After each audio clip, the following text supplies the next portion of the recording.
یہ وظیفہ ان لوگوں کے لیے بھی ہے جن کی شادی ہو نہیں رہی، ان لوگوں کے لیے بھی ہے جو پسند کی شادی چاہتے ہیں، ان کے لیے بھی ہے جن کی ہو گئی ہے لیکن اب بن نہیں رہی، ان کے لیے بھی ہے جن کی ہو گئی ان کی لیکن اولاد نہیں ہو رہی، ان کے لیے بھی ہے جن کی اولاد ہے لیکن نافرمان ہے۔ تو یہ وظیفہ بہت جامشہ کے بعد 41 دن تک 41 مرتبہ آیت الکرسی پڑھنے سے جس گھر میں چاہیں اس گھر میں شادی ہو جائے گی۔ کیا یہ عمل صحیح ہے؟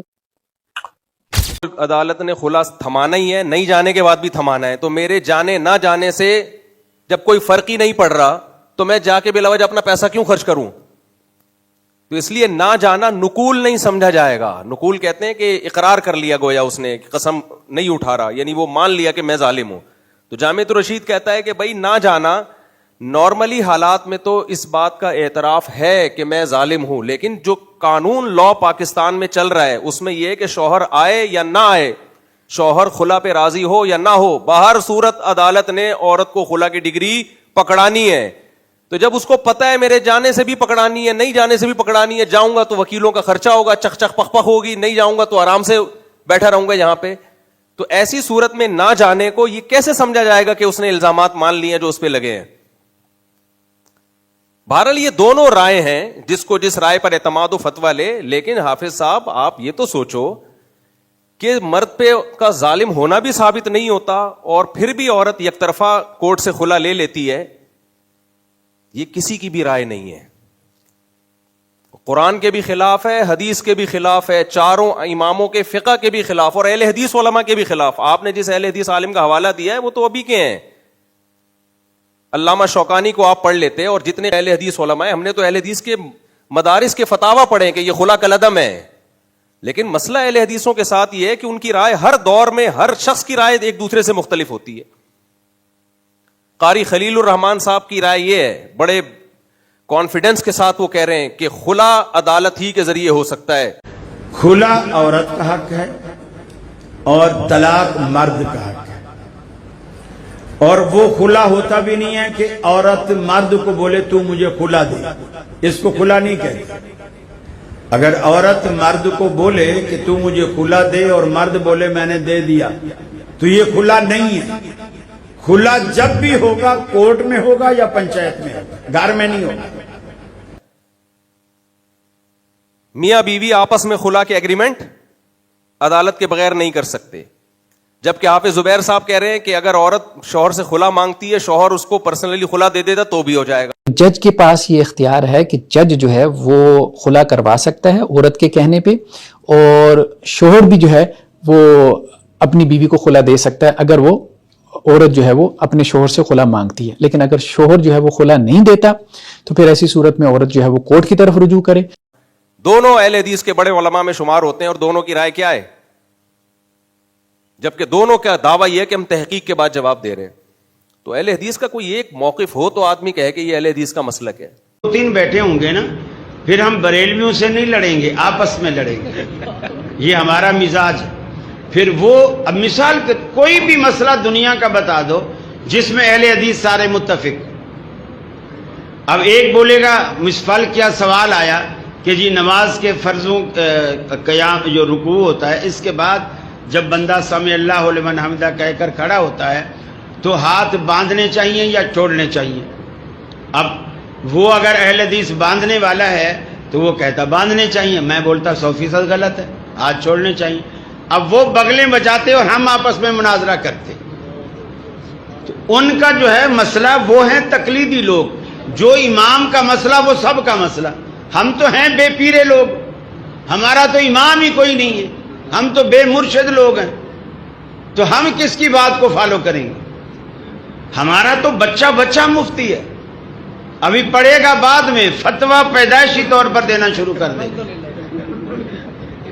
ہم تو مفتیوں کے بارے میں خود کفیل ہیں، کسی کی ضرورت ہی نہیں۔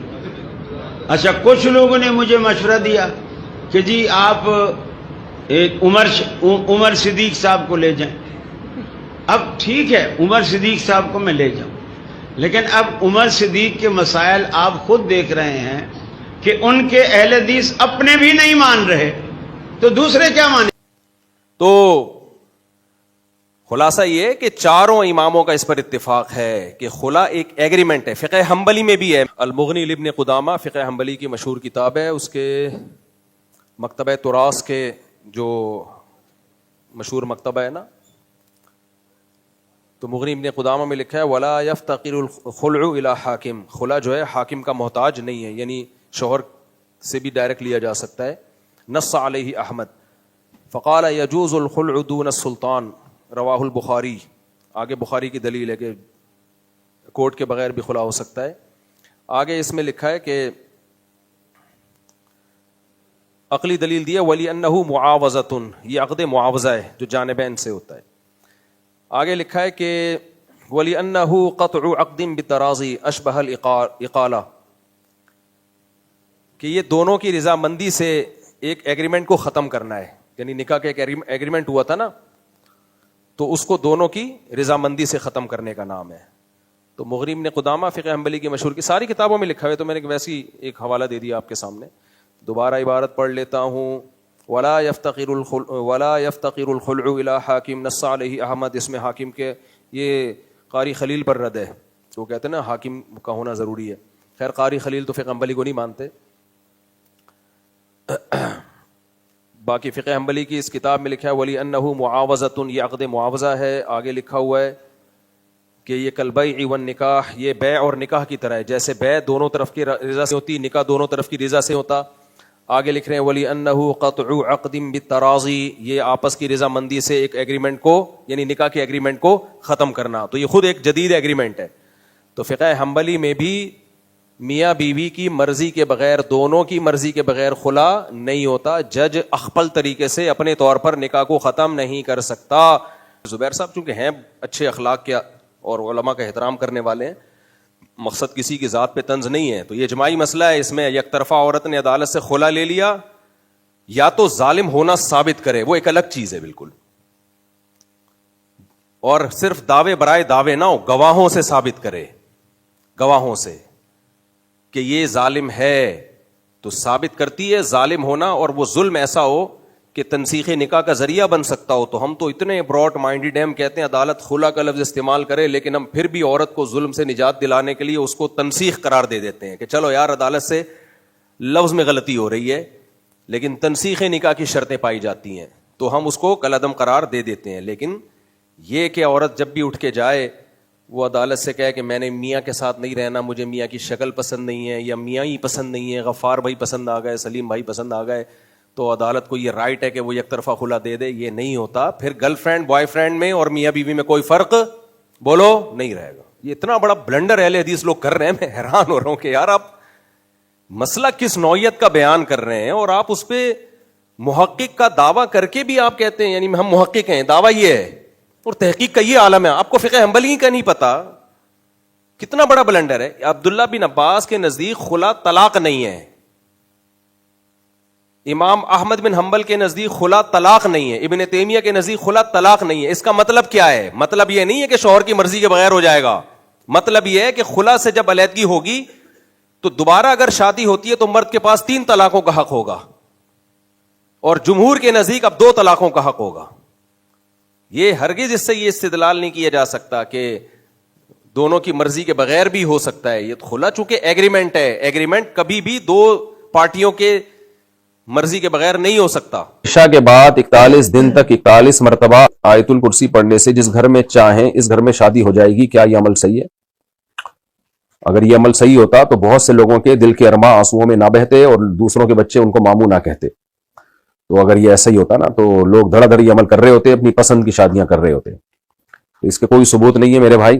اللہ سے دعا مانگا کرو, سورہ فرقان کے آخری رکوع میں یہ والا وظیفہ پڑھ لیا کرو اگر وظیفہ پڑھنا ہی ہے. ربنا هب لنا من ازواجنا وذرياتنا قرة اعين واجعلنا للمتقين اماما. یہ وظیفہ ان لوگوں کے لیے بھی ہے جن کی شادی ہو نہیں رہی, ان لوگوں کے لیے بھی ہے جو پسند کی شادی چاہتے ہیں, ان کے لیے بھی ہے جن کی ہو گئی ہے لیکن اب بن نہیں رہی, ان کے لیے بھی ہے جن کی ہو گئی ان کی لیکن اولاد نہیں ہو رھی, ان کے لیے بھی ہے جن کی اولاد ہے لیکن نافرمان ہے. تو یہ وظیفہ بہت جامع ہے. ربنا هب لنا من ازواجنا وذرياتنا قرة اعين واجعلنا للمتقين اماما. اس کا ورد کیا کریں اور ٹرائی بھی کریں, خالی وظیفے نہ پڑھیں, ٹرائی بھی تو کریں نا. اور جب رشتہ لینے جائیں تو چائے میں بسکٹ ڈبو کے مت کھائیں, یعنی کوئی ایسا کام نہ کریں جس سے رشتہ ٹوٹنے کا چانس ہو. اور چینی میں, اور جب چائے پیے تو چینی نہ ڈالیں, کیونکہ جو اکثر جو مالدار لوگ ہوتے ہیں اور ایجوکیٹڈ, ان کو شوگر بھی ہوتی ہے, ذہن میں رکھیں. بعض لوگ رشتہ لینے جاتے ہیں بھر بھر کے چینی ڈال رہے ہوتے ہیں, وہ سمجھ جاتے ہیں پینڈو آدمی ہے یہ. تو یہ تھوڑے سے ایٹیٹیوڈ استعمال کرنے پڑتے ہیں, اور جو وظیفہ پڑھنا ہے تو وہ پڑھ لیں جو میں نے آپ کو بتایا, تو اس سے ہو جائے گا انشاءاللہ.